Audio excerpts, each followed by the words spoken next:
Hal yang tidak jauh berbeda juga demikian. Ketika Lina datang untuk menemui Sreinian sambil membawakan brownies coklat, saat itu Chan yang sedang di ruang tamu memanggil wanita itu untuk diajak ngobrol. Dan entah bagaimana awalnya tiba-tiba wanita itu sudah duduk di pangkuan Chan. Lina sempat terkejut saat tahu kalau Sreinian telah memperhatikannya dari dapur. Namun Sreinian justru malah memberi kode padanya untuk melanjutkan saja. Dan si ibu mertua mengangguk sambil tersenyum kepada temannya Lina. Menurut Sreinian menantunya itu memang perlu hiburan. Jadi dia tidak keberatan kalau dia dan kedua temannya harus ngasih jatah yang selama ini istrinya tidak bisa berikan karena terpaksa pergi keluar kota.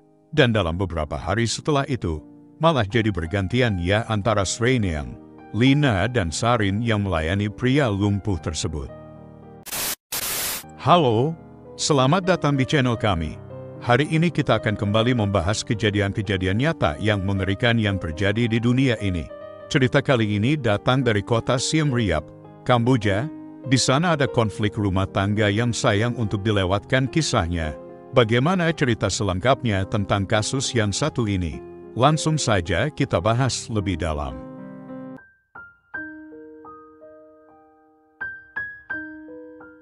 Sebelum kita mulai ceritanya, jangan lupa untuk like, komentar, dan subscribe serta share cerita ini sebanyak-banyaknya ke teman-teman kalian. Jadi ceritanya gini, ada seorang wanita asal kota Siem Reap, Kamboja, bernama Chenda. Chenda adalah putri Bapak Pearom, lahir pada tahun 1987 dan merupakan lulusan dari kampus unggulan di kota Siem Reap. Dia adalah wanita yang sangat pintar dalam bidang akademis dan kebanggaan ayahnya.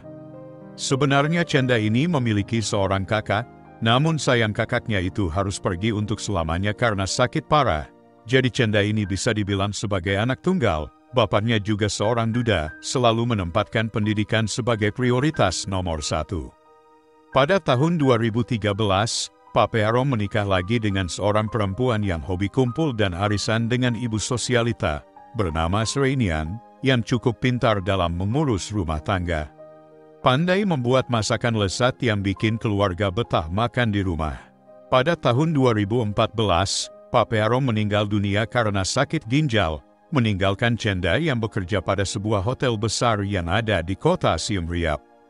Chenda akhirnya tinggal berdua saja dengan sang ibu tiri, mendapat banyak limpahan harta yang ditinggalkan ayahnya. Sudah 3 tahun belakangan ini Chenda berhubungan dengan seorang pria dari kampusnya bernama Chan, yang lebih tua 3 tahun. Mereka sudah bertunangan saat ayahnya masih hidup.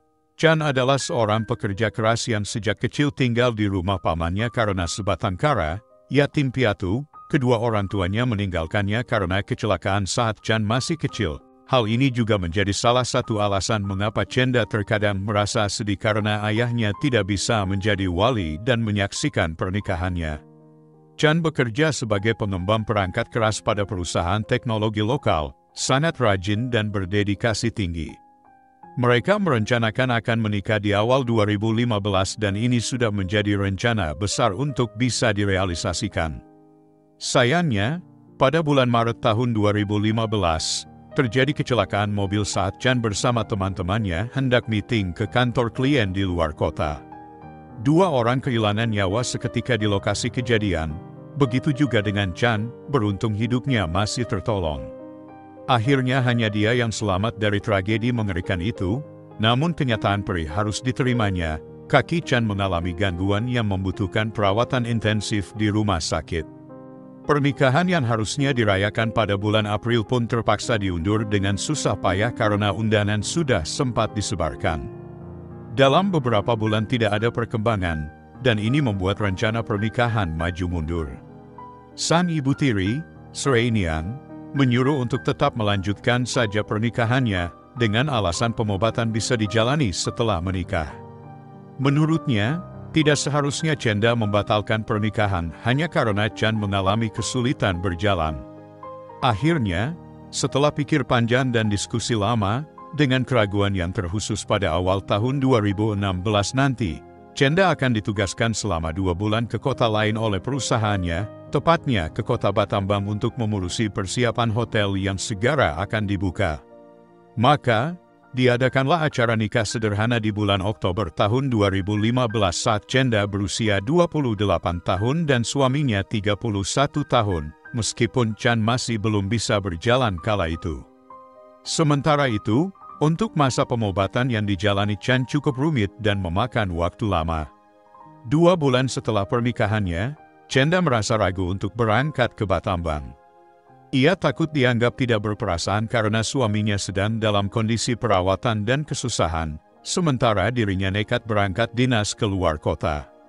Terutama, Chan sejak kecelakaan mengalami mental breakdown, hampir setiap hari menangis dan berharap bisa berjalan lagi, ingin bekerja mencari uang dan bertanggung jawab sebagai suami, yang pasti ingin menjalani hidup normal sebagai kepala rumah tangga. Namun, bagaimana lagi? Inilah kondisinya yang terpaksa harus diterima. Di lain pihak, pasangan tersebut juga takut jika Chenda tidak mengikuti perintah kantornya, bisa disingkirkan.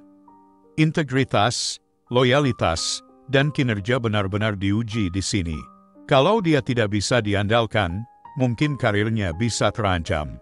Sementara sang suami sedang tidak bekerja, kegalauan pun terjadi dalam beberapa minggu hingga akhirnya diputuskan Chenda tetap berangkat ke Battambang. Chan akan dijaga oleh ibu mertuanya, cuma 2 bulan dan mudah-mudahan sepulang nanti ada progres dalam kesehatan sang suami, terutama pada kakinya. Setelah keberangkatan sang istri pada tanggal 7 Desember tahun 2015, Chan melanjutkan terapinya. Ditemani sang ibu mertua, mereka bola-balik menemui dokter dan bukan cuma 1 rumah sakit, bahkan 3, belum lagi rumah urut tradisional yang khusus menangani masalah kaki. Sreinian juga beberapa kali memergoki menantunya itu menangis saat di kamar atau ruang tamu. Terkadang Chan teriak kesal jika sedang belajar jalan dari teras menuju ke dapur tapi beberapa langkah saja dia langsung terjatuh. Pernah juga saat belajar berlajan dia terjatuh dan terbentur meja. Dia marah dan memecahkan piring, dan terpaksa harus dibantu saat terpeleset di kamar mandi kalau mencoba membersihkan tubuhnya. Terdengar juga dia sering marah pada sang istri di telepon, yang menyuruh untuk pulang saja. Lelaki itu merasa kesepian, dunianya terasa suram dan butuh dukungan moral. Tapi tetap tiap kali istrinya bilang, "Oke, saya akan pulang," Chan melarangnya demi profesionalitas. Ya dia takut juga kali ya, kalau istrinya dipecat nanti pemasukan dari mana, memang ujung-ujungnya duit lebih utama.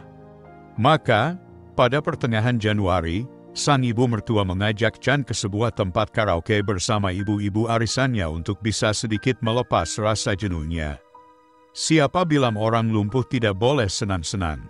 Diajaknya sang menantu ke tempat itu untuk menikmati musik dan beberapa teguk alkohol.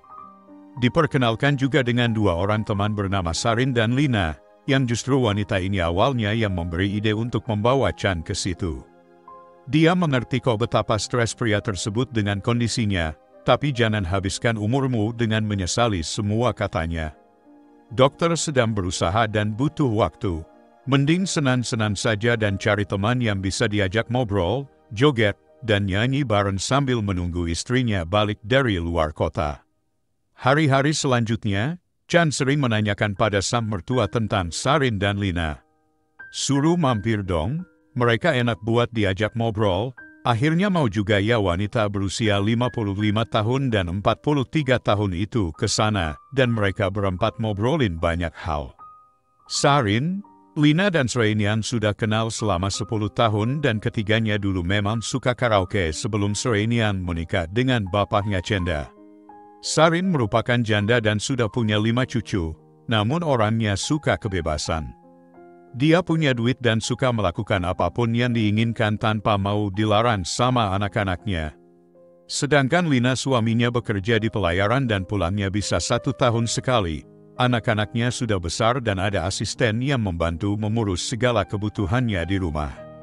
Hal ini yang disenangi oleh Chan, ada teman ngobrol, jadi hidupnya yang kesepian itu tidak terlalu sunyi. Bahkan Sarin dan Lina selalu menyarankan ia pada Sreinian untuk rajin-rajin memberikan kesibukan pada menantunya. Dibelikanlah PlayStation keluaran terbaru untuk hiburan menantunya. Sepertinya berhasil karena cara ini ternyata membuat mood Chan bagus. Dia menikmati ngobrol dan main bersama dua wanita tersebut.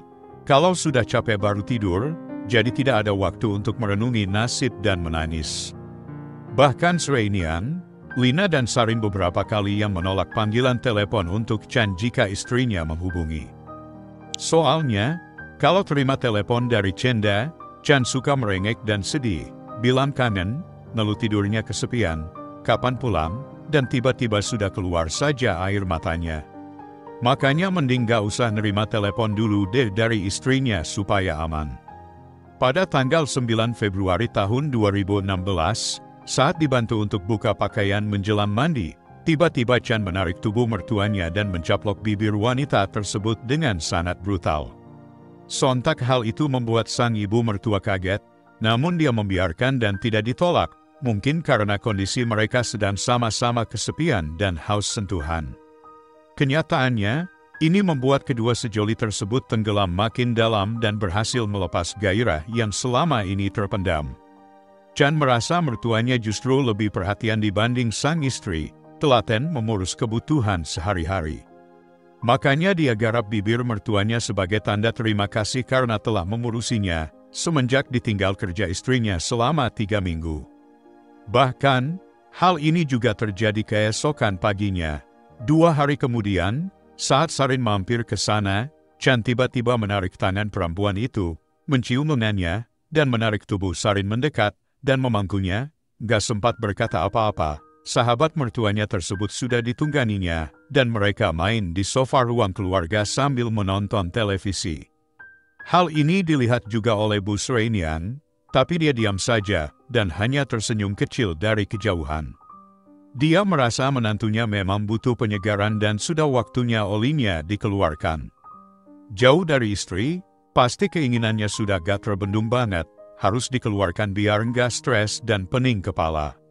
Hal yang tidak jauh berbeda juga demikian, ketika Lina datang untuk menemui Sreinian sambil membawakan brownies coklat, saat itu Chan yang sedang di ruang tamu memanggil wanita itu untuk diajak ngobrol, dan entah bagaimana awalnya tiba-tiba wanita itu sudah duduk di pangkuan Chan. Lina sempat terkejut saat tahu kalau Sreinian telah memperhatikannya dari dapur. Namun Sreinian justru malah memberi kode padanya untuk melanjutkan saja, dan si ibu mertua mengangguk sambil tersenyum kepada temannya Lina. Menurut Sreinian menantunya itu memang perlu hiburan, jadi dia tidak keberatan kalau dia dan kedua temannya harus ngasih jatah yang selama ini istrinya tidak bisa berikan karena terpaksa pergi keluar kota. Dan dalam beberapa hari setelah itu, malah jadi bergantian ya antara Sreinian, Lina dan Sarin yang melayani pria lumpuh tersebut. Sebenarnya sama-sama senang ya karena sama-sama enak mungkin, lagian kalau harus pesan dari luar kan resikonya besar. Pada Rabu, tanggal 17 Februari pagi, kenyataannya Chenda menelepon suaminya, dan ini membuat Chan mengamuk. Awalnya mereka debat mengenai telepon sang istri yang selalu ditolak, lalu beralih tentang masa kerja luar kota Chenda yang katanya diperpanjang sampai menjelang bulan pertengahan tahun. Dari 2 bulan jadi 6 bulanan, dan ini membuat Chan semakin ngamuk saja. Makanya dia teriaki istrinya dan bilang gak usah pulang sekalian, sampai akhirnya mengaku bahwa sudah berhubungan ranjang dengan ibu mertua. Itu karena Chenda gak balik-balik. Kabar ini membuat istrinya kaget dan menangis. Capek-capek nyari duit, suaminya malah enak-enakan sama Bu Sreinian. Pertengkaran hebat terjadi, namun tetap, sang istri bakal melanjutkan kerjanya di Battambang sampai selesai. Sampai bulan Mei tahun 2016 dinas luar kotanya masih lama pulang. Beberapa hari kemudian, salah satu tetangga Chenda yang bernama Pov datang ke rumah Chan untuk melihat kondisinya. Dia bilang disuruh Chenda buat ngecek aja. Sahabatnya udah cerita banyak mengenai keadaan kaki Chan serta perbuatannya dengan sang ibu mertua. Namun, justru kedatangan Pov membuat Chan ngamuk. Buat apa istrinya nyuruh orang datang ngecek? Kenapa nggak dia aja yang pulang sekalian? Lagian ngapain ada pihak luar yang tahu tentang masalah rumah tangganya? Baik Chan dan Sreinian mengusir Pov dari sana. Nggak usah ikut campur. Kalau emang Chenda masih peduli, biar aja dia yang datang. Ribet banget pakai ngirim tetangga segala. Langsung Pov kabur ketakutan karena Bu Sreinian menjerit-jerit sambil bawa-bawa sapu. Hingga pada tanggal 25 Februari tahun 2016, betapa kagetnya Busrainian dan Chan saat menerima telepon dari pihak kepolisian yang menyuruh mereka untuk datang ke Rumah Sakit Umum Kota Siem Reap, Kamboja, atas sebuah peristiwa yang sangat penting untuk mengenali jasad yang dikirim ke rumah sakit tersebut. Kaget dong mereka, makanya saat tiba di sana bersama Sarin dan Lina, teman Busrainian, semuanya terkejut bukan main dikala mengetahui bahwa tubuh nggak bernyawa yang ada di kamar jenazah itu adalah sang istri, Chenda.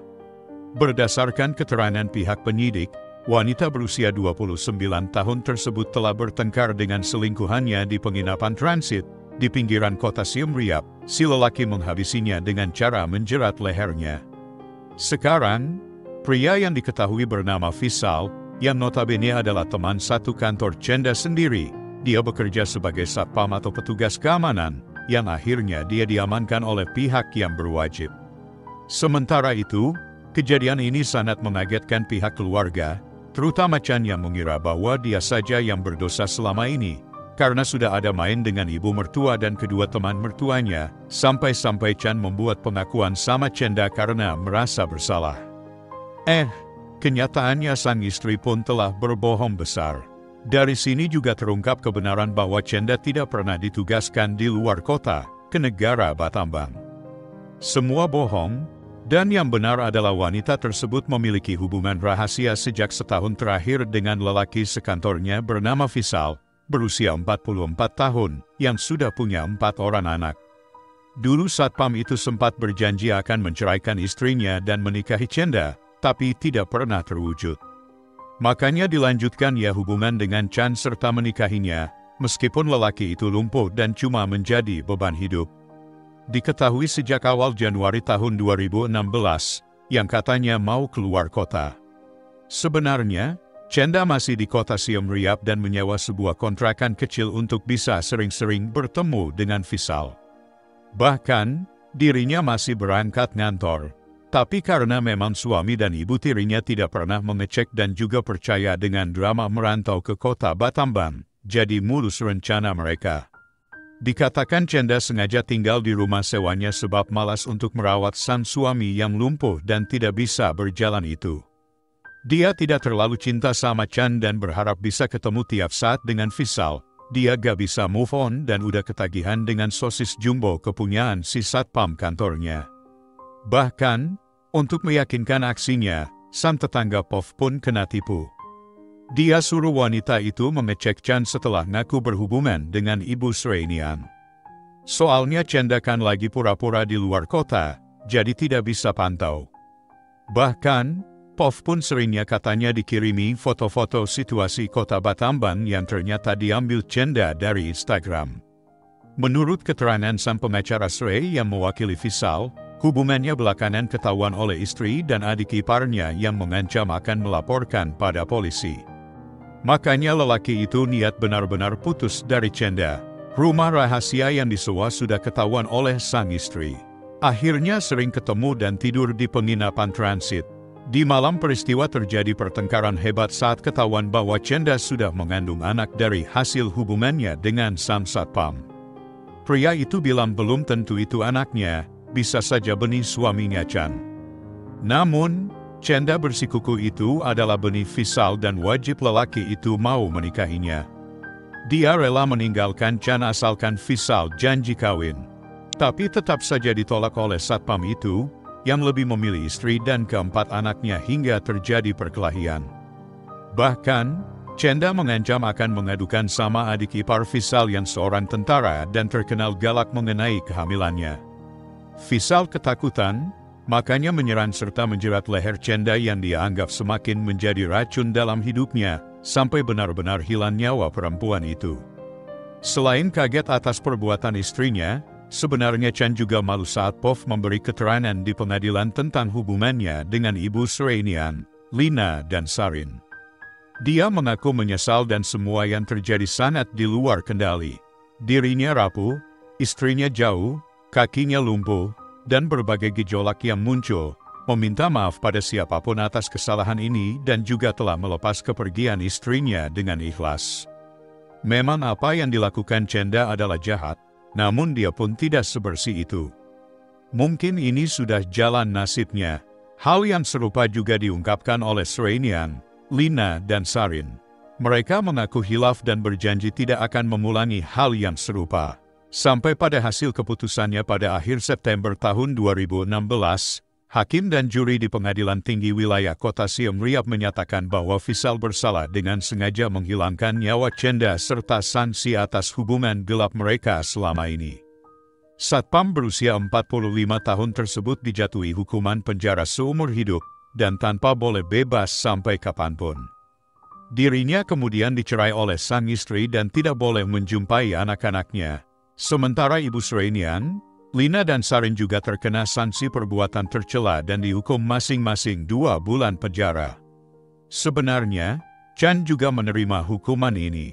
Namun, karena dirinya menderita kelumpuhan, makanya hanya menjalani rehabilitasi di sebuah yayasan khusus penyandang disabilitas.